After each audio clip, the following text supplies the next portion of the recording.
Bonjour, tuto de défi conseil sur le fonds de solidarité prolongé. Une ordonnance récente ainsi qu'un décret très récent vient de justifier des modifications complémentaires sur le fonds de solidarité. Ce décret du 20 juin détermine que maintenant ce ne sera plus 10 mais 20 salariés qui sont concernés jusqu'à 2 millions d'euros de chiffre d'affaires. Et notamment avec des aides un peu majorées dans certains cas de figure. Ceux qui appartiennent notamment au secteur de l'hôtellerie, de la restauration, etc., du tourisme, et les activités connexes. D'ailleurs, ces tableaux d'activités principales et d'activités connexes, vous le trouvez sur le tuto numéro 1, la partie 1 du Covid, concernant le chômage partiel. Donc, les aides sont améliorées sur quelques sens et en même temps vous permettent d'obtenir un peu plus sur une plus longue durée. Notamment, les améliorations, c'est l'assouplissement pour les régimes de retraite et l'IJSS perçus. Jusqu'à présent, on faisait le montant de 1 500 euros moins les aides, le montant de la retraite que vous avez ou les JSS. Cette fois-ci, il ne faut pas que la retraite ou il ne faut pas que les JSS dépassent 500 euros et vous aurez le droit de percevoir le montant. Ça commence à partir du mois de mai. Tout ça commence à partir du mois de mai. Ça ne concerne ni mars ni avril, mais mai. D'accord ?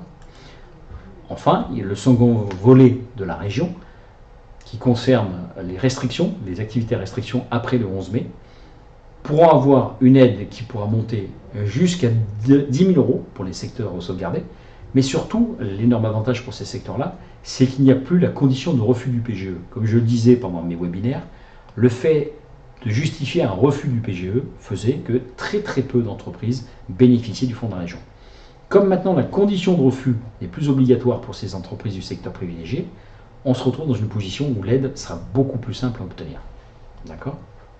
Ensuite, vous avez des nouveautés, des nouveaux délais notamment, du style, on a maintenant jusqu'au 31 juillet pour faire la demande de fonds de solidarité, y compris pour les mois de mars et avril, mais surtout à partir du mois de mai, juin aussi, juillet jusqu'au 31 décembre pour les activités privilégiées. Donc en pratique, il est remarqué sur ce tuto comment on fait la procédure. Et je finirai par un dernier point, puisqu'on m'a demandé de préciser que les SCM bénéficiaient également du fonds de solidarité.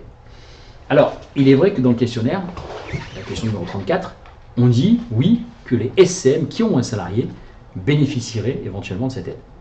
Mais est-ce que cela induit un salarié obligatoirement ou pas? Parce que ce n'est pas dans les textes, c'est juste dans le FAQ. Le gérant ou l'un des associés peuvent-ils dépasser la règle des 60 000 euros de rémunération? Si tel est le cas, est-ce que c'est une aide totale? Est-ce que c'est une aide proratisée?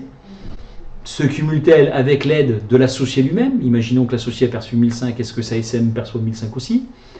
Dans le doute, il faut garder la plus grande prudence pour cette demande d'aide qui me semble pas très aboutie dans la réflexion et qui aujourd'hui, je mets un très gros bémol sur l'aide des SM et je pense même que pour moi il s'agit d'une erreur du FAQ sur la question numéro 34. Et d'ailleurs sur le FAQ, vous ne trouvez que ça.